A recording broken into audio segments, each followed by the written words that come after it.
ஈரோடு கிழக்கு சட்டமன்ற தொகுதி இடைத்தேர்தலில் வெற்றி பெற்ற திமுக வேட்பாளர் வி.சி. சந்திரகுமார் இன்று சட்டமன்ற உறுப்பினராக பதவியேற்றுக் கொண்டார். அவருக்கு முதலமைச்சர் மு.க.ஸ்டாலின் மற்றும் திமுக கூட்டணி கட்சிகளின் தலைவர்கள் வாழ்த்து தெரிவித்தனர். ஈ.வி.கே.எஸ். இளங்கோவன் மறைவால் காலியான ஈரோடு கிழக்கு சட்டமன்ற தொகுதிக்கு கடந்த 5ஆம் தேதி நடந்த தேர்தலில் திமுக வேட்பாளர் வி.சி. சந்திரகுமார் 90,000க்கும் அதிகமான வாக்குகள் வித்தியாசத்தில் வெற்றி பெற்றார். இவரை எதிர்த்து போட்டியிட்ட நாம் தமிழர் கட்சி வேட்பாளர் சீதாலட்சுமி அனைவரையும் டெபாசிட் இழக்கச் செய்தார். இதனையடுத்து அவர் இன்று சட்டப்பேரவை தலைவர் அறையில் சட்டமன்ற உறுப்பினராக பதவியேற்றுக் கொண்டார். அவருக்கு சபாநாயகர் அப்பாவு பதவி பிரமாணம் செய்து வைத்தார். சந்திரகுமார் என்னும் நான் சட்ட முறைப்படி நிறுவப்பெற்றுள்ள இந்திய அரசமைப்பு சட்டத்தில் உண்மையான நம்பிக்கையும் பற்றுறுதியும் கொண்டிருப்பேன் என்றும் இந்திய நாட்டின் இறையாண்மையையும் ஒருமைப்பாட்டையும் நிலை நிறுத்துவேன் என்றும் நான் மேற்கொள்ள இருக்கும் கடமையை நேர்மையுடன் நிறைவேற்றுவேன் என்றும் உளமாற உறுதி கூறுகிறேன்.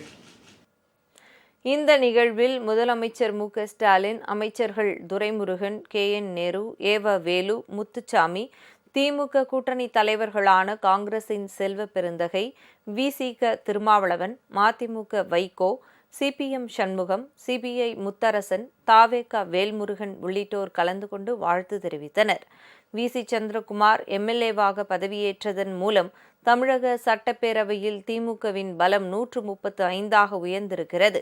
காங்கிரசின் பலம் 16ஆக குறைந்திருக்கிறது.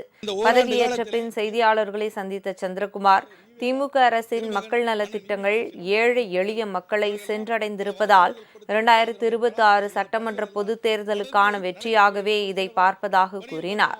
ஈரோடு மக்களுக்கு முந்தைய எம்.எல்.ஏக்கள் அளித்த வாக்குறுதிகளை நிறைவேற்றுவேன் எனவும் அவர் உறுதியளித்தார். இந்த ஓராண்டு காலத்தில் ஏற்கனவே மறைந்திருக்கின்ற சகோதரர் ஈவேரா திருமகன், அண்ணன் ஈ.வி.கே.எஸ். இளங்கோவன் அவர்கள் இவர்களெல்லாம் பல வாக்குறுதிகள் கொடுத்துவிட்டு அதனுடைய ப்ராசஸிங் அந்த பணிகள் எல்லாம் தொடர்ந்து நடைபெற்று வருகிறது. ஒரு சில பணிகள் பார்த்தீங்கன்னா ஆய்வு பணியில் இருக்குது, ஒரு சில பணிகள் திட்டங்கள் செயல்படுத்தப்பட்டு முடிவடைந்த தருவாயில் இருக்கிறது.